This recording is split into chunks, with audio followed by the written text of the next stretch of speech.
Welcome back to Prepping 101 at Guns America. For many years, I have been advocating just buying cheap food for people coming into the prepping space rather than invest in the prepackaged survival food that you can buy that gets advertised everywhere, especially when times get worse as they are right now. You'll see the ads for them everywhere. You'll see YouTubers sponsored by them, and all of these years, for those of you who have been following, you know what I've told you to do in the past. But for so many of you who are new to this whole space, who used to call us crazy, you're being taken advantage of by those companies. Those companies are really just putting some pasta in a bag and adding some cheese powder or some other high cost ingredient to make something that looks like prepared food or easily preparable food, when the pasta itself is 1,000 calories per dollar. They're charging you 100 to 200 calories per dollar for a handful of powder, of cheese powder, not even. Usually there's not even a lot of cheese powder in them. So my suggestion would be to stock up on these grain kind of foods. And I'm going to use the word grain for a reason, because if you look back through history at all of the starvations that have occurred, all of these famines that have occurred, going back to Joseph in the Bible, putting away 7 years of grain for the 7 years of not having grain. Grain is it. Grain is where it is. If you look at the stats from China, from the famine in China, they'll tell you how many kilos of grain the average person was forced to live on. And therefore, canned food, canned vegetables, even canned tuna. Canned tuna is about 50 calories per dollar.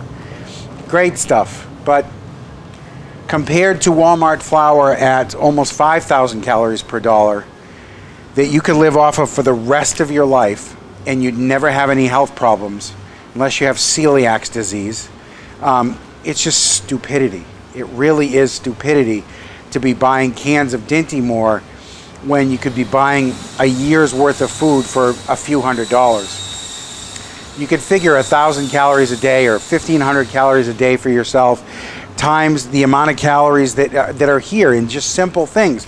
Pasta at north of 1,000 calories, and this is all Walmart prices.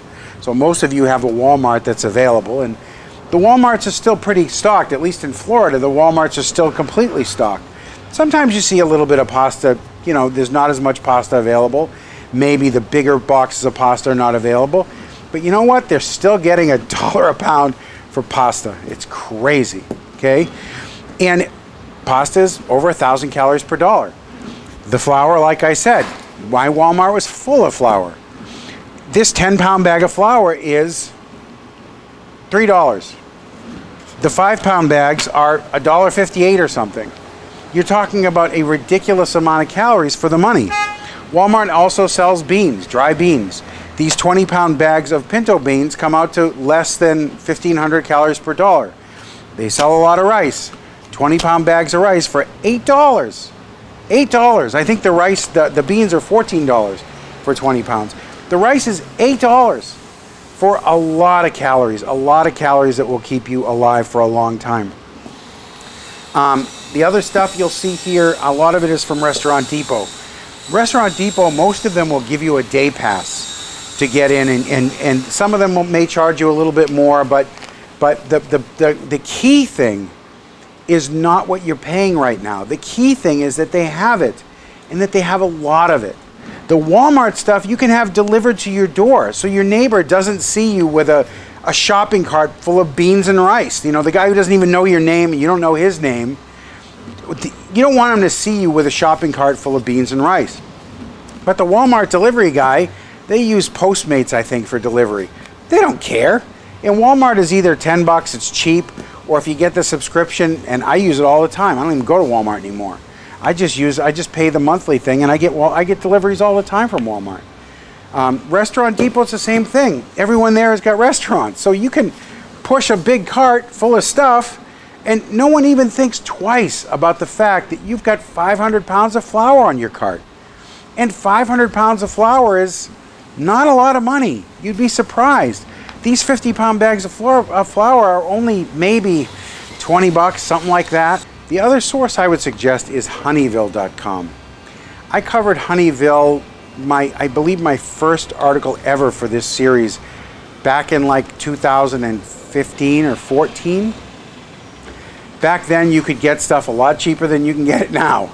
But the last time I checked, Honeyville still had powdered eggs, 50-pound bags of powdered eggs for $350 or so. I think that's what they go for. And they have things like rye. Like if you want to be able to make rye bread, you're not just stuck with the same all-purpose flour bread every day. If you want some rye and you have the budget for it, not everyone does. So my perspective has been educate everyone for how you survive on a very small budget so nobody has an excuse. And then if you want the extra stuff, you could buy this, you could buy this, you could buy this. Honeyville, these bags of rye are like $75. And I have not found a bakery supply place where I live that I can get them for any cheaper than that. It's just the way it is. And they only have it periodically. They only have the eggs periodically. It's just, the stuff is just not as available as it once was. One of the things that you'll notice though is that this is all heavy stuff, really heavy stuff. I have an older couple who has been seeking my advice for a while now, and they just really haven't pulled the trigger. They're doing their research. Unfortunately, they do their research all over the internet. So they're taking all kinds of people's advice that's bad advice instead of just doing what I tell them to do, which is what everyone should really do. I have researched this more thoroughly than anyone in the world. I guarantee you this, because I've been educating people for many years on it. And a lot of times on the prepper boards and things like that, it's just people parroting what I tell them to do, if they're giving good advice. There's still people telling you to buy canned food. One of the big prepper channels on I forget which one it is. It's the bald guy. He's still telling people to buy canned food. Like what? Grain. It's all about grain. And grain is heavy. Calories are heavy. It's all heavy. Like the calories themselves are heavy. And I can't tell you enough to just get started. Just get going, because you're not going to be able to do this all in one shot. You can get a year's worth of food in one shot, no problem. But you have to stick to the basics. And if you're going to include other things like non-fat dried milk, which I've explained in the past, is again, it's around 600 calories per dollar. You're getting up there in your calories per dollar with things like that. Potato flakes, I think, are still north of 1,000 calories per dollar, usually. If you get the Restaurant Depot stuff, which I don't have, it's about that. It's pretty reasonable. The question I get from everyone is, well, what do I do after I have it? Do I need to store it in a certain way? Do I need to put it in refrigeration? Does it matter if it freezes? And for the most part with grains, the answer is no. You can keep flour in your house for years and you'll come back to it and it'll still be flour. It will not be degraded at all, assuming there's no flour bugs in it. It's best with flour, especially Walmart flour, which often does have flour bugs in it, to freeze it first. If you have room in a freezer where you could just put each bag in the freezer for a couple of hours and freeze it, it'll freeze the eggs and it'll kill the eggs, because they usually don't come with bugs in them. They usually come with eggs in them, and then the eggs will hatch. The same thing with pasta, Walmart pasta. But if you put them in a sealed container, those bugs, when they hatch, they need oxygen to live. So that's the other way to just kill them as soon as they hatch, is with some kind of oxygen-free environment. And I'll get to oxygen absorbers. But the bottom line is that for most of this stuff, a bag of beans, a bag of rice, bag of pasta, except for the flour bug danger, and if you don't have rodents and those kinds of dangers, just buy it. Just buy it. That's the thing, is buy it and have it. and put it under your bed or wherever it's going to be rodent free, because having it is the only thing that is going to matter. I've explained in other interviews that I've done on other channels that money is not going to matter when this all goes down. We all need to make money. We all need to pretend that the world is going to continue going the way it's going, but it isn't necessarily going to do so. And when it doesn't do that, the food's just going to stop. And that's the end of it. There's not any more food. And whatever you have is what you have, because the stores are going to be empty in a day. And if you want to go to that store and get in that line with those people, I guarantee you that it's going to be a war of attrition at first, and then a war of violence afterwards. It's just people don't want to starve to death. And if you have the stuff where you can just click your door, I've said it 100 times on this column, just be able to click your door and not leave and hope the water stays on, even if you don't take the steps to get the water.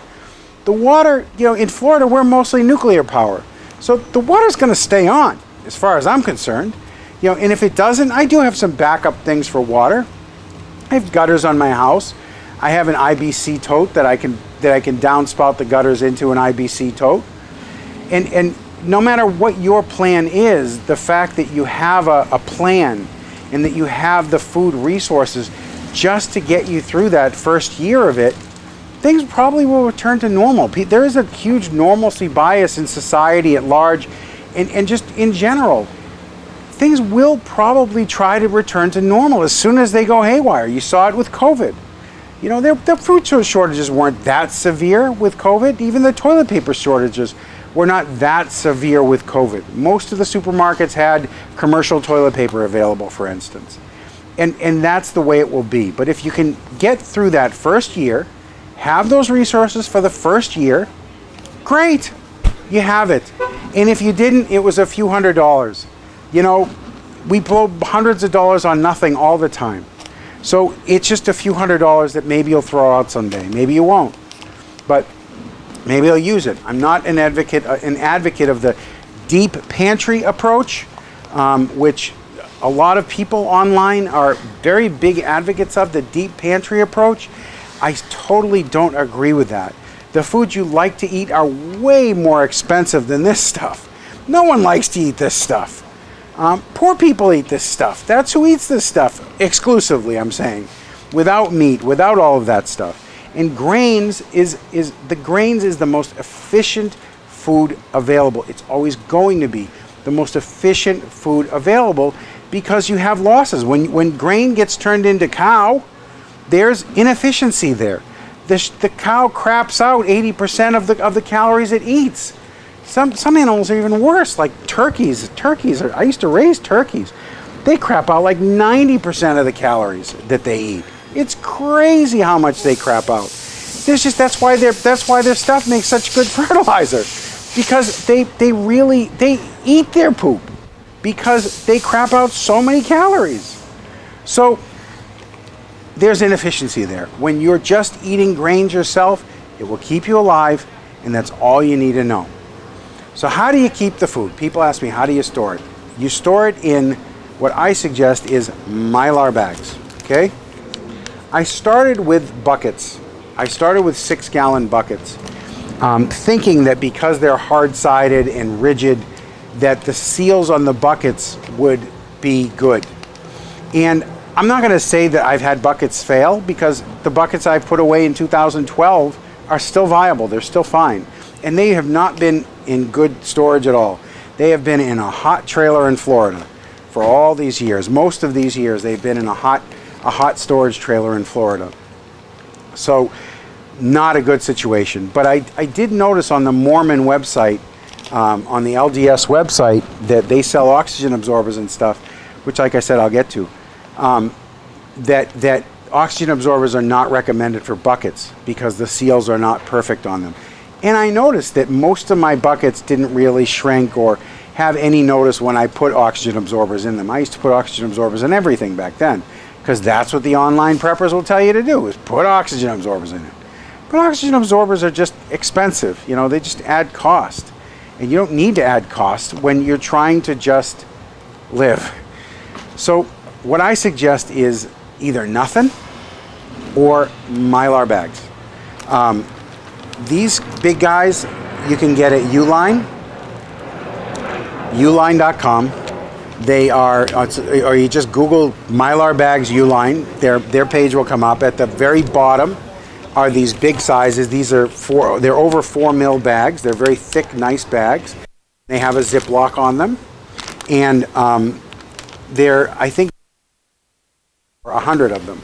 So if you're not going to personally put away that much food, it's still not a huge investment. And you could give some to some friends, or you could split it with a friend, or whatever. You know, if you have other like-minded people, a lot of you guys are doing communities of preppers now. So if you have other like-minded people, you can all just get a box of Uline bags.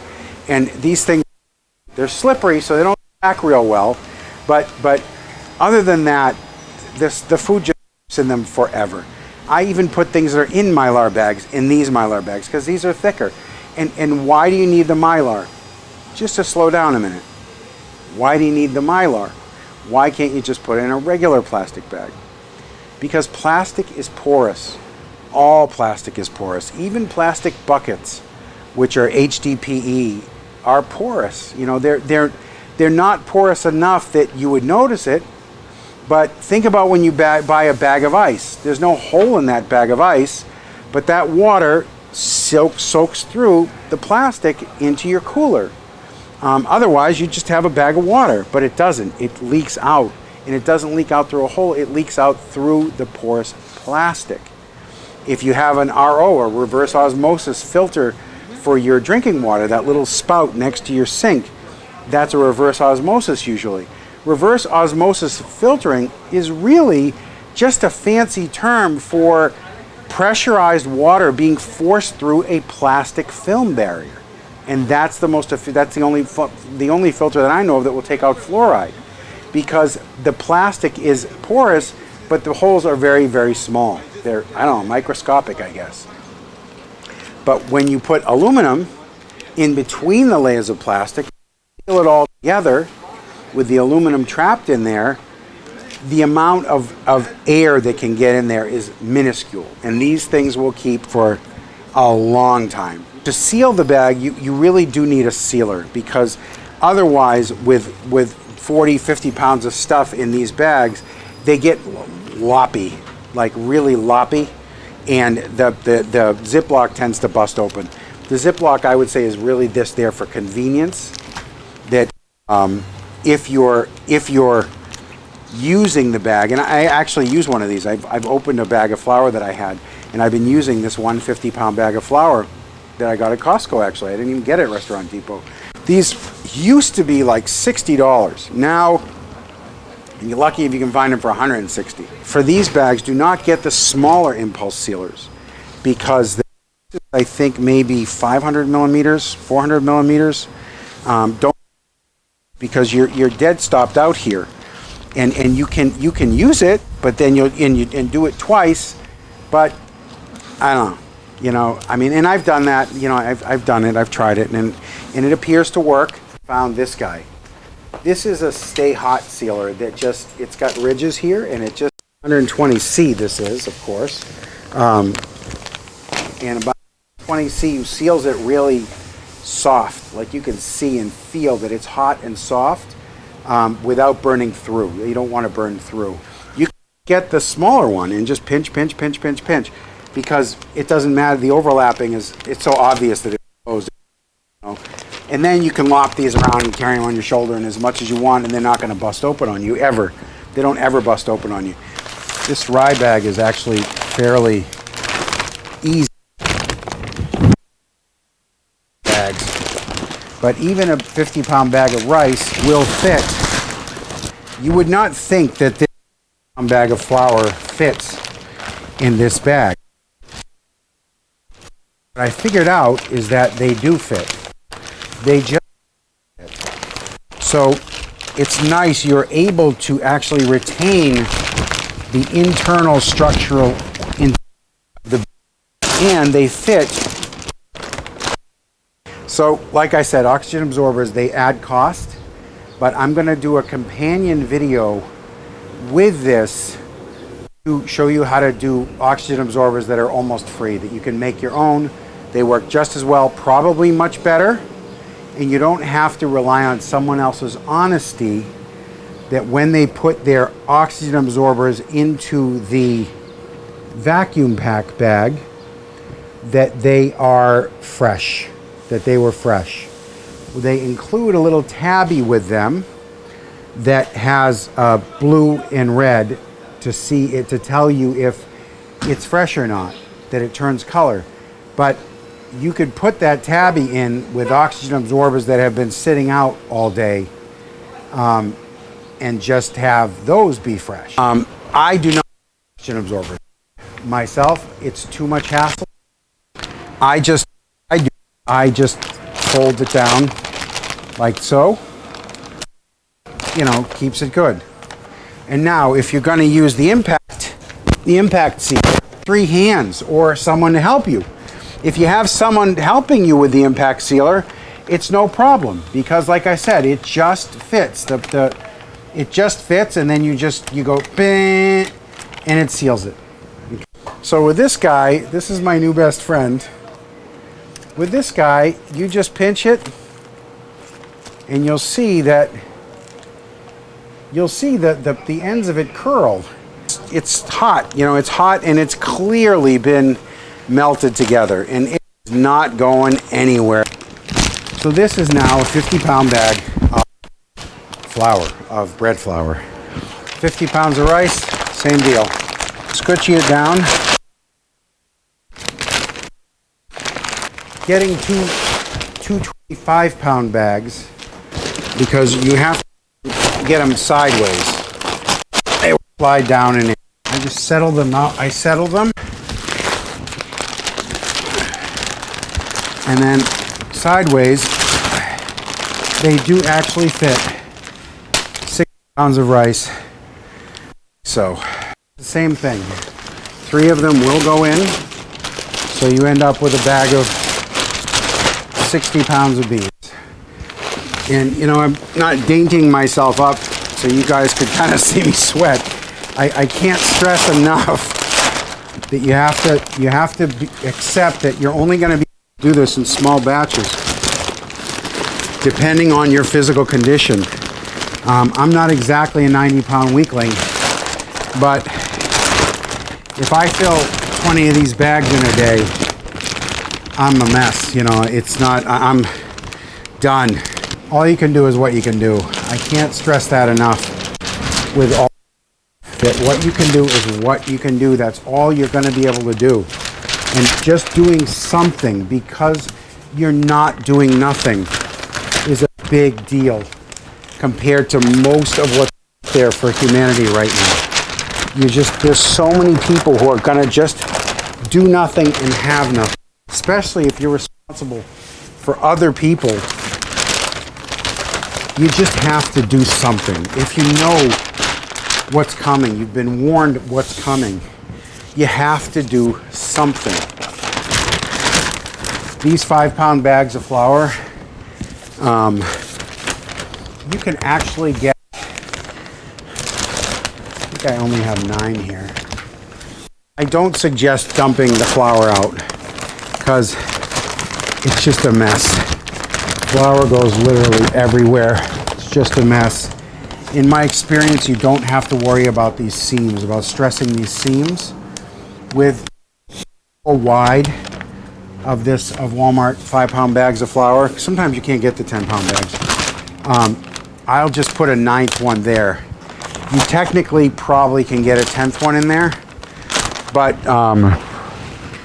you know, 45 pounds of flour is, it's fine for one bag. You know, you're paying a couple bucks a bag. So 45 pounds of flour for one bag is just fine. In fact, you'll see that the reason that there's only 4 10-pound bags here is that I know that you're only going to get 4 10-pound bags in there. You can't do them 3 wide. And you technically could probably fit a 5-pounder in with them, depending on what your local Walmart has. They don't always deliver flour, actually. So you may have to actually go pick up the flour at Walmart if you're using online delivery. I didn't get the Walmart pasta because my local Walmart, the 4-pound of the elbows, so I didn't bother, because I on Depot pasta and show you guys that 40 pounds that fits. I'd be sitting open in 1-pound boxes, and that's of elbows, of rotinis. Obviously the least airspace that you'll find in pasta. You're dealing with a space issue. Whether or not you're putting it in bags or not really doesn't matter. But if you're dealing with a space issue, the smallest space you'll find is obviously the stick pasta, weenie and spaghetti. As you can see, I'm out of gas. I may have just put away a year's worth of food, or probably close to a year's worth of food, just while I'm standing here. And you should go and do the same. The archives of Guns America Prepping 101 is on gunsamerica.com/digest. And just look in the columns under Prepping 101. There's years of columns there. I took a break after the Trump era because everyone thought they were saved by this guy who was in on it and who injected everyone with poison, or told everyone that his poison was good. But I've recently picked it back up because we're getting to the end of it now. So just get busy. It's a lot of work. Just get busy. Not expensive. Just accept that this is the new normal. Put some food away. You're probably going to need it. See you next time.